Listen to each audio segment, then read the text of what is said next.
الحمدللہ رب العالمین والصلاة والسلام علی اشرف الانبیاء والمرسلین وعلی آلہ وصحبہ اجمعین،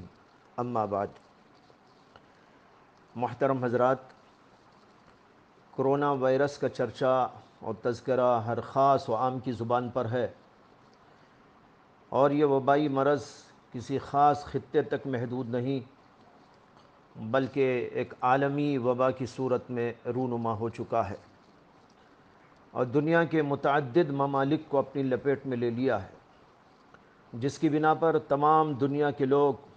وحشت اور دہشت اور خوف اور ہراس میں مبتلا معلوم ہو رہے ہیں۔ اور اگر ایک جانب اہل سیاست اور حکومت اس عالمی وبا کے سامنے اپنی تمام تر ظاہری طاقت و قوت کے باوجود بے بس نظر آ رہے ہیں، تو دوسری جانب ڈاکٹرز اور ماہرین طب و ادویہ اپنی ساری مہارت و قابلیت اور جدید سے جدید ٹیکنالوجی کے باوجود اس کے روبرو عاجز دکھائی دے رہے ہیں۔ گویا اللہ رب العزت نے دنیا والوں کو دکھا دیا کہ اس کی طاقت اور قدرت کے سامنے تمہاری تمام طاقتیں اور قوتیں کس قدر عاجز اور لاچار ہیں، اور اس کے حکم اور مشیت کے آگے تمام علوم اور فنون کی قابلیتیں اور صلاحیتیں اور سائنس اور ٹیکنالوجی کے تجربات اور مہارتیں کس قدر بے بس اور بے حیثیت ہیں۔ اس وبائی وائرس نے اگر ایک طرف بے شمار جانوں کو اپنا لقمہ بنا لیا اور انہیں ملک عدم پہنچا دیا، تو دوسری طرف اس کی وجہ سے ملک کے ملک اپنے اقتصادی و معاشی، تعلیمی و ترقی پروگراموں کو یک لخت بند اور ختم کرنے پر مجبور ہو چکے ہیں، جس کے نتیجے میں متعدد ممالک یقینی طور پر شدید معاشی بحران کا شکار ہوں گے، اور اس کا تدارک کرتے کرتے ایک لمبی مدت بیت جائے گی اور اس کی ترقی کی رفتار لازمی طور پر رک جائے گی۔ اس صورتحال میں ہمیں بحیثیت مسلمان ہونے کے یہ سمجھ لینا ہے کہ یہ سب وبائیں اور بیماریاں اللہ تعالیٰ کی جانب سے بندوں کو تنبیہ کرنے کے لیے آتی ہیں، لہٰذا ہمیں سب سے پہلے رجوع اللہ کرنا چاہیے، توبہ اور استغفار کرنا چاہیے، رونا اور گڑ گڑانا چاہیے، اور تمام گناہوں سے باز آنے کا اللہ سے وعدہ کرنا چاہیے۔ سب سے پہلا کام تو مسلمانوں کا یہ ہے، اور اسی کے ساتھ ماہرین کی جانب سے بتائی جانے والی تدابیر کو بھی اختیار کرنا چاہیے۔ اس وقت تمام ماہرین کا کہنا ہے کہ اس وبا کی کوئی دوا اب تک دستیاب نہیں ہوئی، لہٰذا اس وقت یہی کام کرنا ہے کہ جو کچھ احتیاطی تدابیر بیان کی جا رہی ہیں ان کو اختیار کیا جائے۔ ان مختلف تدابیر میں سے سب سے زیادہ اس تدبیر پر زور دیا جا رہا ہے کہ لوگوں کا آپسی اختلاط اور ملاپ کم سے کم ہو، بلکہ بالکل ہی نہ ہو، اور اسی کے پیش نظر بڑے بڑے بازاروں اور مالوں کو بند کرنے کا حکم دیا گیا ہے، اور دیگر پبلک مقامات کو بھی معطل کر دیا گیا ہے، بلکہ اب تو پورے ملک کو لاک ڈاؤن کر دیا گیا ہے۔ لہٰذا اس تدبیر پر سختی کے ساتھ سبھی کو عمل کرنا چاہیے، مگر افسوس کے بعد لوگوں کی جانب سے اس پر عمل کے بجائے الٹا اس کے خلاف ورزی ہو رہی ہے، یہاں تک کہ بعض علاقوں کے بارے میں معلوم ہوا کہ وہاں بچے سڑکوں پر کھیل بھی رہے ہیں، جبکہ پولیس کی جانب سے سختی کے ساتھ اس کی ہدایات دی جا رہی ہیں کہ گھروں کے اندر رہیں۔ اس لیے یہ غفلت اور کوتاہی کسی طرح بھی درست نہیں ہے، اور یہ احتیاطی تدبیر ہمیں اسلامی تاریخ میں وہاں نظر آتی ہے جب حضرت عمر بن خطاب رضی اللہ عنہ کے دور خلافت میں سن 18 ہجری میں طاعون امواس پھیلا تھا، اور بہت سے بڑے بڑے صحابہ جیسے حضرت ابو عبیدہ ابن الجراح، حضرت معاذ بن جبل حضرت حارث ابن ہشام، حضرت سہیل ابن عمرو وغیرہ حضرات کی اس میں موت واقع ہو گئی تھی۔ اسی زمانے میں ایک مہم پر ملک شام کی جانب سے حضرت عمر نے ایک جماعت کو بھیجا تھا اور حضرت ابو عبیدہ ابن الجراح کو مقرر کیا تھا امیر کے طور پر، اور وہ اسی طاعون میں وفات پا گئے تھے۔ ان کی وفات کے بعد حضرت معاذ بن جبل کو امیر بنایا گیا اور وہ بھی اسی میں وفات پا گئے۔ پھر حضرت عمرو بن عاص رضی اللہ عنہ کو امیر مقرر کیا گیا۔ جب وہ امیر بنائے گئے تو انہوں نے پہلے تو خطبہ دیا، اور اس خطبے میں انہوں نے لوگوں سے کہا، ایھا الناس ان ھذا الوجع اذا وقع فانما يشتعل اشتعال النار فتجبلوا منه في الجبال، یعنی اے لوگو، یہ بیماری جب آتی ہے تو آگ کی طرح شعلہ زن ہو جاتی ہے، لہذا تم لوگ پہاڑوں کے اندر پھیل جاؤ۔ اس کے بعد لوگوں نے اس پر عمل کیا۔ خود حضرت عمرو بن عاص رضی اللہ عنہ نے پہاڑوں کی راہ لی اور لوگ بھی پہاڑوں میں منتشر ہو گئے، اور اس تدبیر کا نتیجہ یہ ہوا کہ اللہ تبارک و تعالی نے وبا کو اٹھا لیا۔ روایتوں میں آتا ہے کہ حضرت عمر رضی اللہ عنہ کو جب حضرت عمرو بن عاص کی اس تدبیر کا علم ہوا تو حضرت عمر نے اس کو غلط نہیں قرار دیا، برا نہیں سمجھا، گویا کہ حضرت عمر رضی اللہ تعالی عنہ نے اس تدبیر کو اچھا سمجھا اور اس کے اوپر خاموشی اختیار فرمائی۔ تاریخ طبری میں، المنتظم میں، البدایہ والنہایہ میں یہ روایت موجود ہے۔ اس روایت سے صاف معلوم ہوا کہ وبا کے پھیلنے کی صورت میں اس کی روک تھام کے لیے حضرت عمرو بن عاص رضی اللہ تعالی عنہ نے لوگوں کو سماجی دوری اختیار کرنے کا حکم دیا اور پہاڑوں میں پھیل جانے کا حکم دیا۔ شاید اس دور میں سماجی دوری کے لیے یہی صورت ممکن تھی، لہذا اللہ تعالیٰ نے اس بیماری کو اور وبا کو دور فرما دیا۔ یہ دور صحابہ کا واقعہ وبا کی روک تھام کے لیے بطور احتیاط و تدبیر سماجی دوری اختیار کرنے کی واضح دلیل ہے۔ لہذا اگر ہم اس روایت کے پیش نظر ماہرین اطباء کے مطابق سماجی دوری اختیار کریں تو یہ کوئی غیر شرعی بات نہیں ہوگی۔ ویسے یہ بات اپنی جگہ پر مسلم ہے کہ علاج معالجے کے لیے تدابیر کا اختیار کرنا کوئی غیر شرعی کام نہیں، بلکہ احادیث سے اس کا ثبوت ملتا ہے۔ اسی طرح ایسی چیزوں کا استعمال جو بیماری کو دور کرنے والی ہیں، یہ بھی تدبیر میں داخل ہے۔ اس سلسلے میں ایک حدیث آپ حضرات کے سامنے پیش کرنا چاہتا ہوں جو بہت ہی قیمتی حدیث ہے کہ نبی اکرم صلی اللہ علیہ وسلم نے ارشاد فرمایا، ان فی الحبۃ السوداء شفاء من کل داء الا السام، کلونجی میں ہر بیماری کی شفا موجود ہے سوائے موت کے، لہٰذا اس پر بھی عمل کرنا شروع کر دیا جائے۔ اسی طرح گھر میں چیزوں کی پاکی صفائی، گھر کی پاکی صفائی، اس کا بھی اہتمام اسی تدبیر کے اندر داخل ہے۔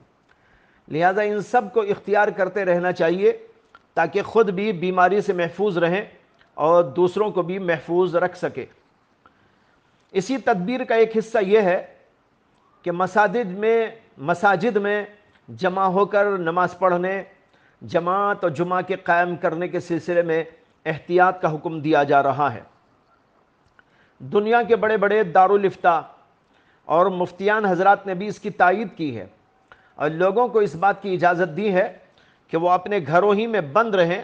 اور وہیں جماعت کر لیں یا تنہا نماز پڑھ لیں۔ لوگ یہ سوال کر رہے ہیں، کیا اس طرح وبا کے خوف سے مساجد کو بند کر دینا اور نمازوں کا گھروں میں پڑھ لینا جائز ہے؟ اس کا جواب یہ ہے کہ جماعت کی نماز اور جمعہ کا قیام اگرچہ کہ لازمی بات ہے، لیکن اگر مساجد میں دو چار مخصوص لوگ جماعت اور جمعہ کا اہتمام کر لیں اور دوسرے لوگ اس خوفناک وبا سے خود کو بچانے اور دوسروں کو محفوظ رکھنے کے لیے اپنے گھروں میں نماز پڑھ لیں تو اس کی گنجائش ہے۔ یہ بات تو سبھی جانتے ہیں کہ مختلف اعذار کی وجہ سے حضرات فقہاء کرام نے جماعت سے تخلف کی اجازت دی ہے،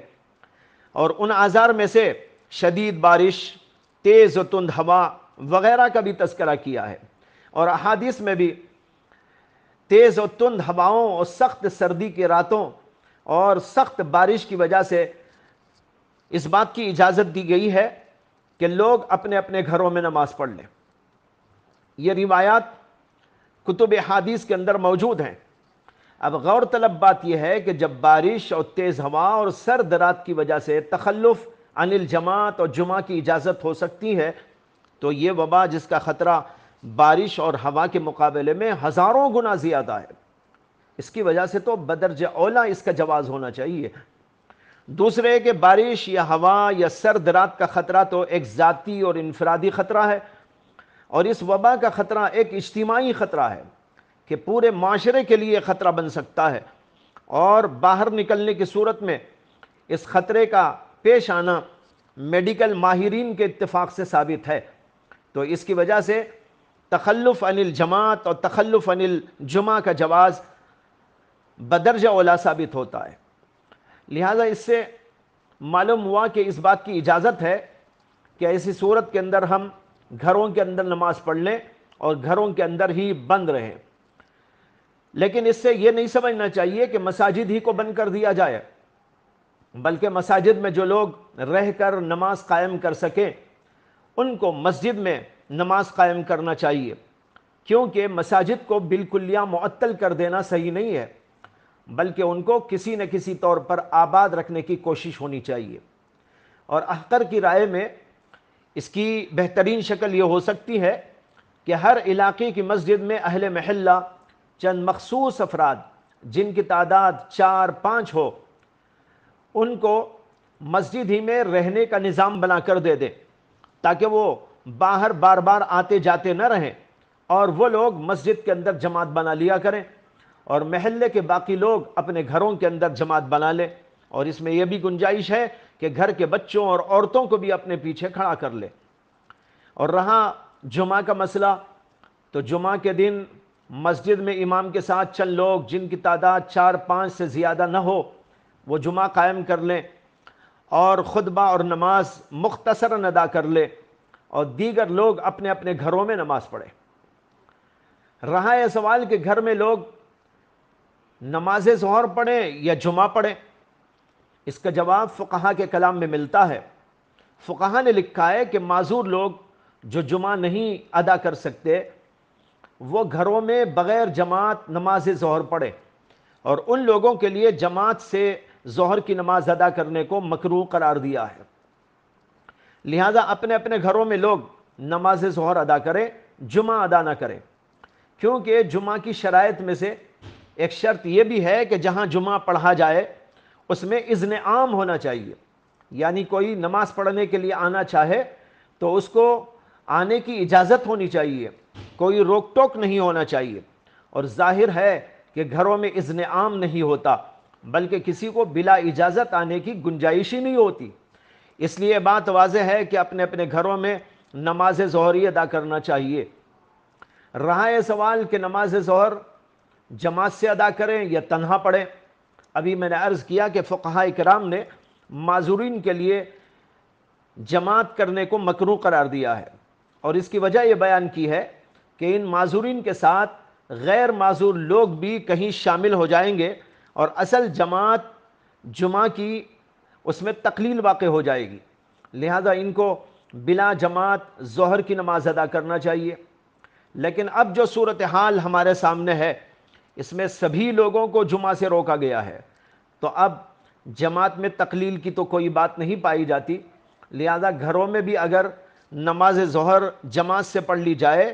تو احقر کی رائے میں اس میں کوئی حرج نہیں معلوم ہوتا۔ یہ چند باتیں اس وقت لازمی اور ضروری سمجھ کر آپ حضرات کے سامنے پیش کرنے کی جسارت کی ہے، اور اسی کے ساتھ یہ کہتے ہوئے اپنی بات ختم کروں گا کہ اصل علاج ہر چیز کا یہ ہے کہ اللہ کی طرف رجوع کیا جائے، نمازوں کی پابندی کی جائے، توبہ اور استغفار کیا جائے، تمام گناہوں کو یک لخت چھوڑ دیا جائے اور آخرت کی فکر میں طلب میں اپنے اوقات کو گزارا جائے، اللہ کا ذکر کثرت سے کیا جائے۔ یہ سب سے بڑا علاج ہے ہماری ہر بیماری کا، ہماری ہر وبا کا، ہمارے ہر مسئلے کا۔ لہٰذا زیادہ زیادہ ان باتوں کی طرف توجہ دینے کی کوشش کی جائے۔ والحمدللہ رب العالمین، والصلاة والسلام علی سید الانبیاء والمرسلین۔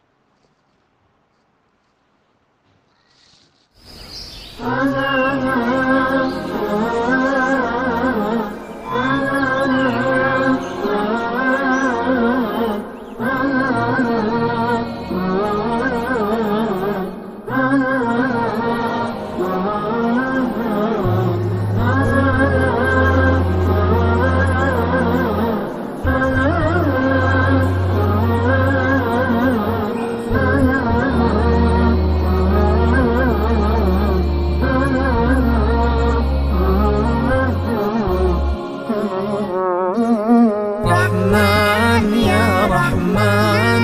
ساعدني يا رحمن، اشرح صدري قرآن، املأ قلبي قرآن، واسق حياتي قرآن. رحمن يا رحمن ساعدني يا رحمن، اشرح صدري قرآن،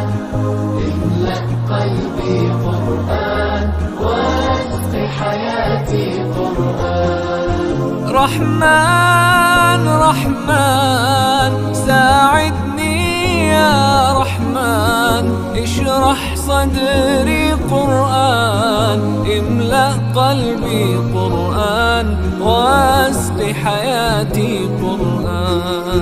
لله لله يهفو آملي لله، ولحفظ كتاب الله